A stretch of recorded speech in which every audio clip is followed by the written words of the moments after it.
Well, hello again. We're going to pick up where we left off in the last video and do some more energy management tricks. Only this time we're going to do it without any energy at all, or to be more precise, without any energy coming into the flight equation from the two power plants. The only energy we can add to the system is by pitching down or cleaning, well, not even cleaning up. That simply limits the depletion. And the energy we can remove from the equation is by changing the lift vector, by banking, by pitching up or down, which is going to be trading altitude for distance, drag, by slipping or flaps or landing gear. And we're going to be going to Oceano, which is just a few miles from here. We're going to be climbing up to 3,000 feet, cutting the power, and doing a dead stick landing.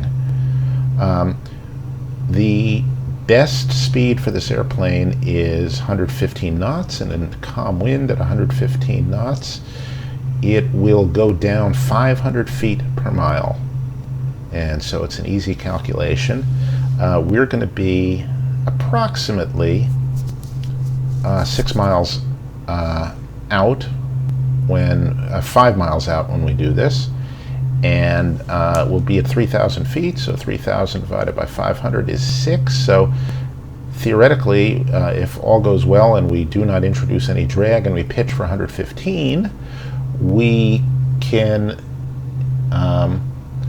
arrive at the field at 1,000 feet and enter a quick downwind, or we can fly straight in. My inclination, even though the textbook says to fly a pattern, my inclination is not to remove a variable from the equation, or a complication from the equation, while preserving all the other variables that can help you. This is only my view. The textbook point of view is, if you fly a pattern, you can adjust the width of the pattern, the length of the legs, etc., etc., etc., to tweak your altitude. My view is that you can use exactly those same tools coming in straight. You can lengthen your path by doing S-turns. You can add or take away drag, just the same as you would in a pattern, but without worrying about not seeing the field. And this may be more applicable to simming than to real flying, because your visibility is usually just a little bit more instinctive and better when you're in a real plane, whether you've got track IR or not. This is my own dumbass guess for this. What I would really welcome is some feedback from Bob Phelps or anybody else who flies either for a living or for a hobby, who's got some experience with this, just to let me know where I'm being an idiot. All right, let's get our lights on.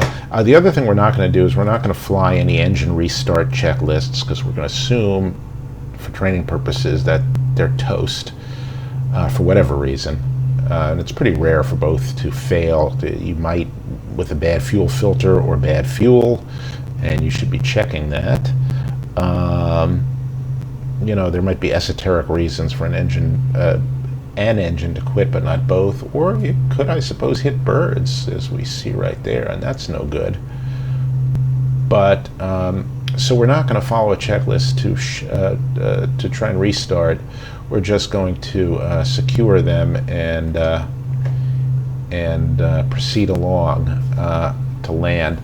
We should always be looking for a place to land. There will be a version of an ETOPS equitime point when we get halfway between here and Oceano. It's not going to be very far, but it works the same as if you're flying a transatlantic flight, but we're if we lost both engines a little bit closer, we'd obviously come back here, and it would be better to come back here. This is a 6,000 foot strip. Oceano's 2,300, and oh, I don't like those birds there.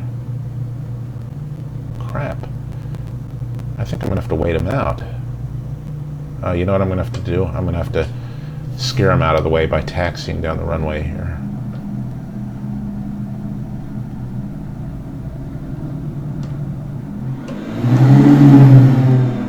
No, they don't scare. In the real world they would. They also wouldn't be like sort of grubbing around on the runway by the millions, but like something out of a bad Hitchcock film. We'll just get past them. As my grandma Bella used to say, the best way, this is about driving, to deal with a bad driver in front of you is to make him a bad driver behind you. So we're going to make them birds behind us.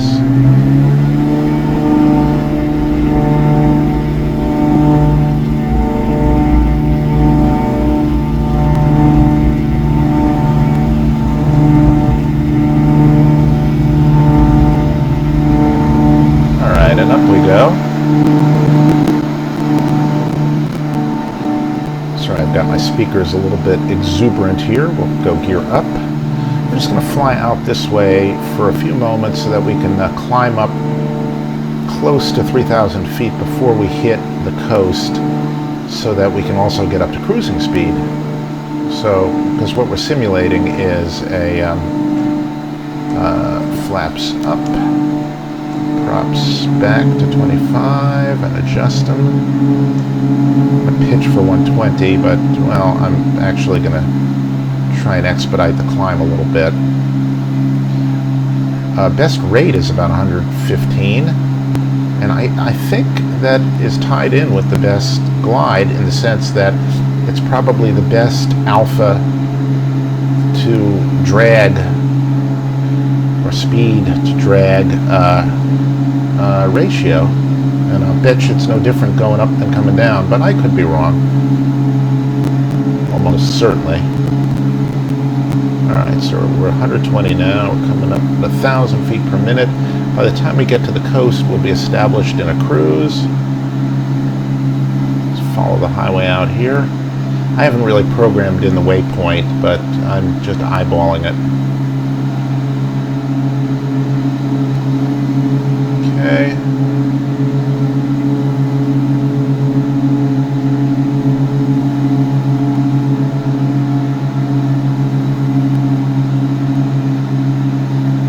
Into the wild blue yonder we go. Nice day out here. Wish I were there. Alright, so just gently nose down. Not that much. Okay. Come down to our cruising conditions here. Trim out in 1 second. Just let our airspeed build.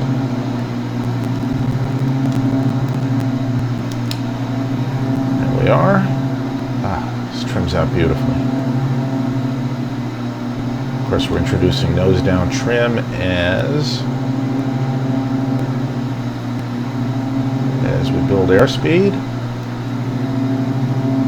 Now we are going to be high here by our calculations, because we've got 6 miles of glide and we're only going to travel about 5 miles.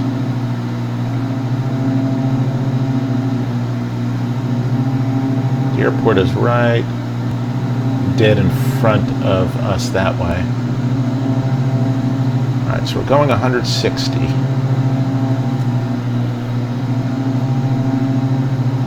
And we're about 60 feet low here. We'll fix that. This is the field. Okay.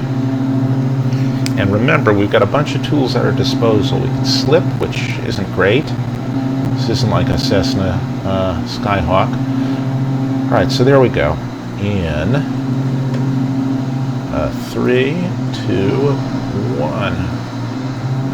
All right, so first thing we'll do is we'll feather our props, and we will eliminate that source of drag, and we will let the speed come down to 115 and then maintain it.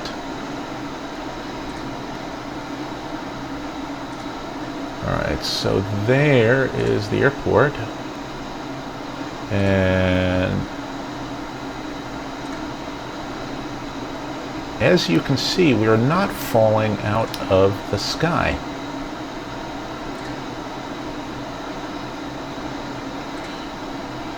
We are managing quite okay. And we're getting closer, and we're going to have to come down quite a bit. Look at this. So what I'm going to do right now is I'm going to do a little bit of an S-turn, and I'm going to lengthen out our legs here.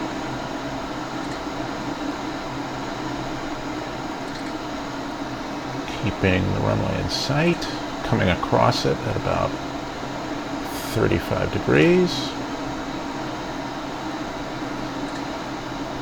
So this is why you want altitude, because altitude gives you the time and the discretion. I might just set up on a kind of right base. So there we are at 115, and we are high. I'm going to put in a notch of flaps now.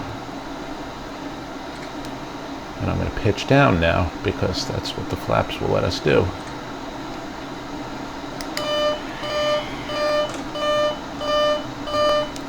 Alright, well, just out of the interest of silencing that. Okay, so we'll do another S-turn, turn away this way, and we'll turn back in on about a 45 degree to the extended center line. Okay, I think we can get our gear out, and I think we can get the rest of our flaps out. We're going to easily make this field, and I'm going to have to put in a little bit of a slip. Now we're a little bit fast. I don't want to fall short, and we're at our best glide, but we've got a lot of drag. We're a little teeny bit slow, so I'm going to pitch down. Remember, you can't stretch a glide, and we're going to be just a little bit short. What we did was foolish. We got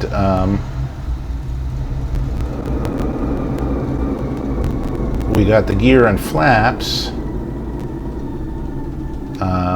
out too soon, and especially the gear. The gear is irrevocable, or mostly irrevocable, slightly revocable, because it takes the longest to come out and does the most damage. So we should have saved that for last, but I didn't want to have excess energy. So let's just do that one more time, and this time we know what to do, which is do a little bit more S-turning and do it while and take steps to preserve our energy as late into the arrival as possible, without being too much, because as you can see from this runway, if you come in with any amount of excess energy, you're going to go off the other end. So there's always that to think about. But falling short, I mean, you could fall into a parking lot, and we only knew we were a little bit short pretty close. Some of that is a matter of experience, but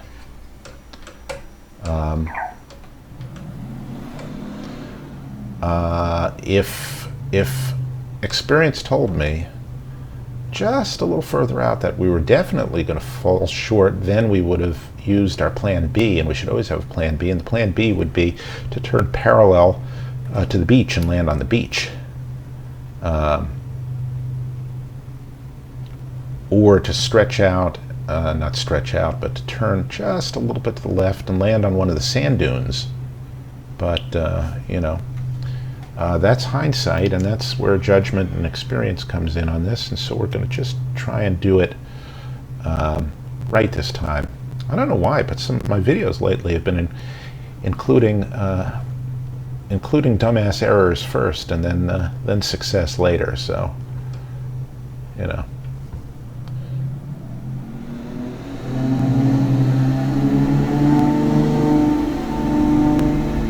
Again, I've got really twitchy rudder pedals.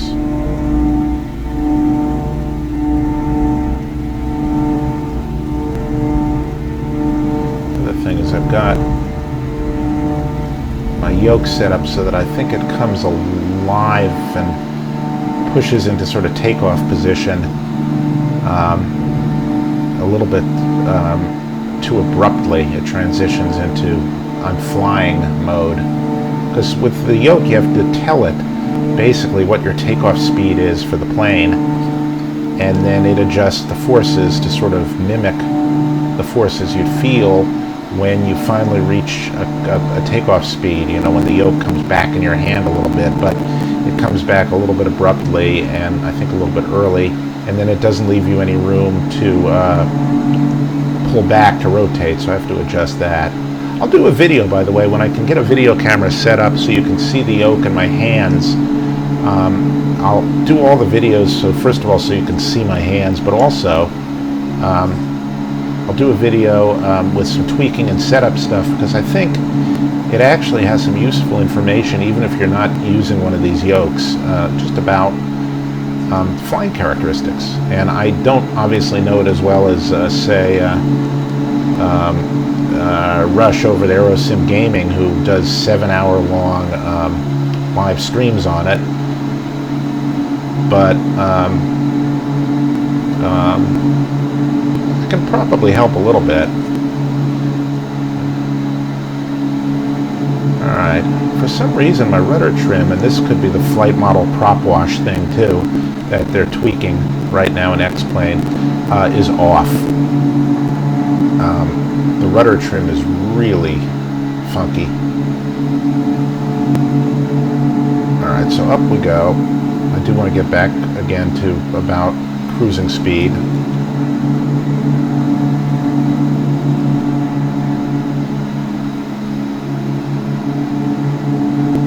Beautiful country, wow.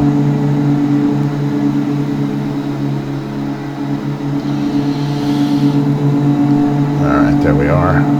Daydreaming a little bit there. Okay. Get trimmed out.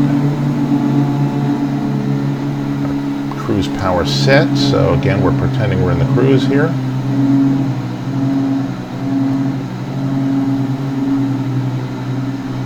There we go, props synced, trimmed up. Let's just let the airspeed build to about 160.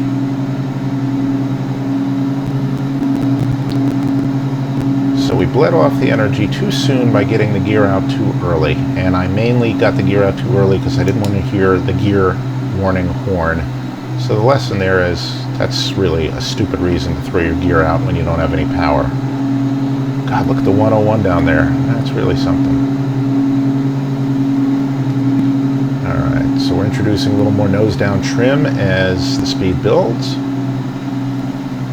We're always looking for an airstrip, and we're also looking to see that strip of beach right there. There are dunes over here if we wanted, and there's beach over here if we wanted, but there's an airfield here, so better to take the airfield. I'm not going to take the oil, though. Sorry, Mr. President. I don't pillage. What was the Hillary Clinton book? It Takes a Pillage? Alright, so.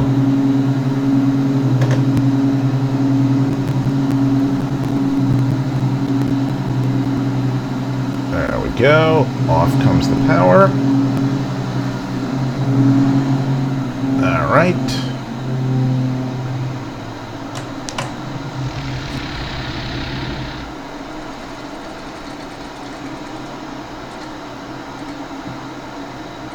Pitch for 115 again.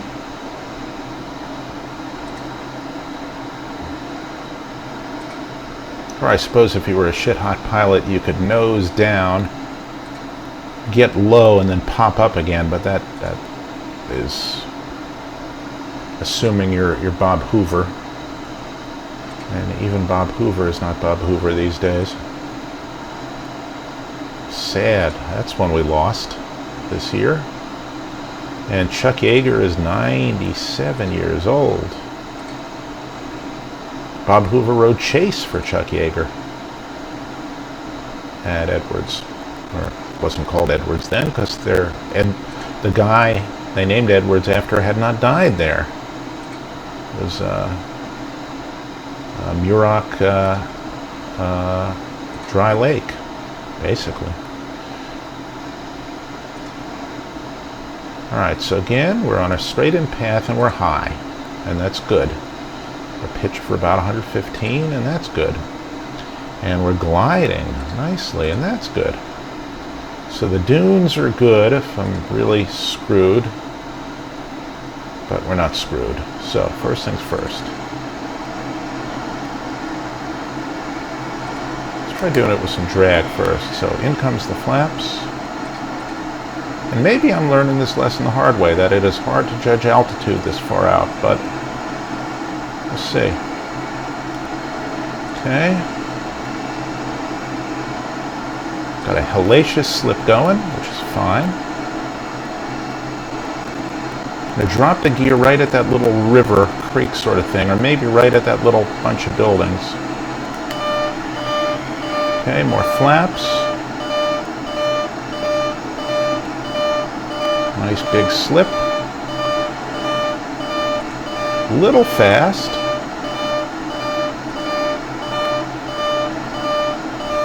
Okay, and gear down now, and take out the slip and let the drag of the gear do the work. Okay, we're at about 115 right now. 110. I'm not going to flare too soon. There we go. And there we are.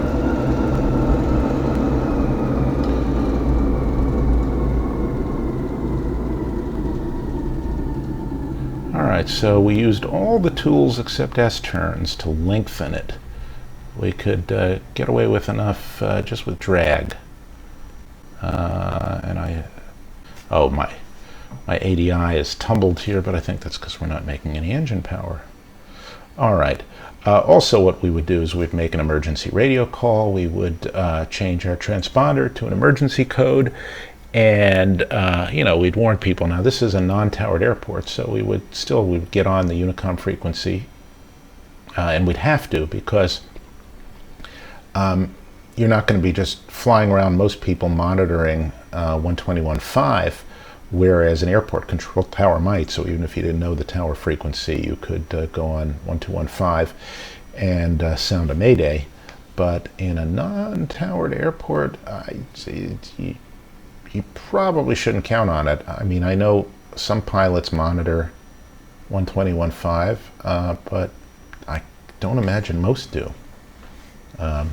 And I don't know the regs for that. I don't think there are any regs, and I don't know what the best practices are, so I'd only be misleading you. But let's see what that looked like. You know, it's not going to look quite like a standard profile. It'll be steeper in the end, and it'll be a longer flare. All right. Sort of build ourselves a pseudo tower by using the Hawaii 5.0 shot. So what I'm going to do is back us up right here. And I'm going to stop it right there. I'm going to hit Shift 2 for the old Hawaii 5.0, which is going to put a control tower, or put a camera right about there. We'll zip forward here and come across here and pretend we have a little control tower right about that high and right about here.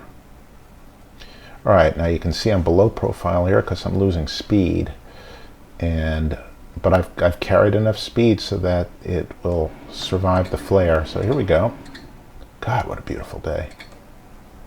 Also, the wind on that flag is bogus because there's no wind, so that's just an artifact of scenery and whatever flag library that is, but it's very pretty. All right, so here we come. So now we do not have our gear out yet, you can see. This is basically a space shuttle landing.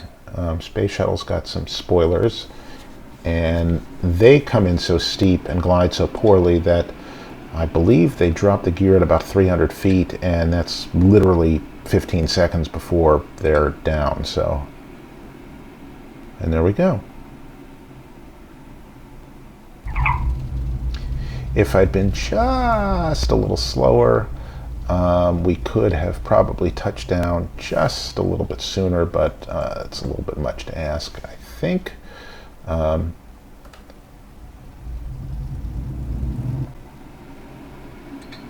That is pretty.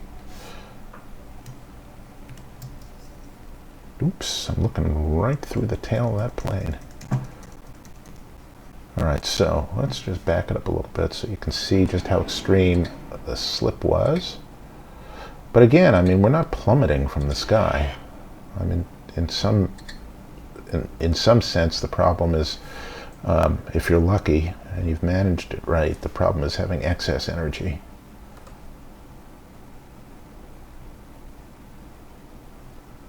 Now, we'd also be considering maybe city streets, but remember, city streets have two things. They have cars, well, three things. They have cars, they have street lamps, they have, look at how the rudder is racked over there. They have parking meters, parked cars, telephone poles, and power lines. And highways, of course, have cars, and okay, so out will come the slip right about there. Okay, there we go.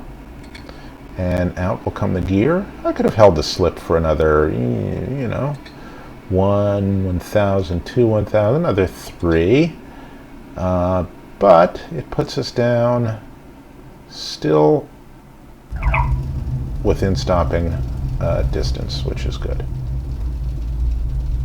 And even if it were just slightly beyond stopping distance, well, we've got overrun area, so we could at least count on another 500 feet before we hit anything. So that's pretty cool. You know, I'll show you what it looks like from the flight deck again, the cockpit. I just like saying cockpit. You know, my brother is a glider pilot. He really flies, and you know, he's always crowing to me about how superior glider pilots are. And as much as I hate to admit it, I went up with him and his good friend, and again, as much as I hate to admit it, they're both really good at what they do. So.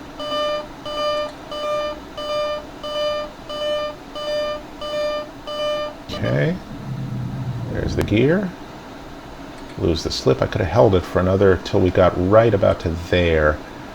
And you see we're right at about 110 right there. And now we're about, it'd be 100 over the numbers. So it wasn't too far out of the ballpark, but on a short runway, I'd like to do it a bit better. I'd encourage everybody to practice this. This is just plain old fun. It's educational. You get to learn energy management. It will make you a better pilot when you have power, because then you have one more tool in your chest. So can't beat it no matter how you look at it. So just leave you here with one final shot here of our magnificent landing. And don't have any beautiful engine note, but there we go. And let you watch that. And odd, you can't hear the plane or the engines, but you can hear the flap motor from 3 miles out. But I'll leave you with that, and see you again real soon.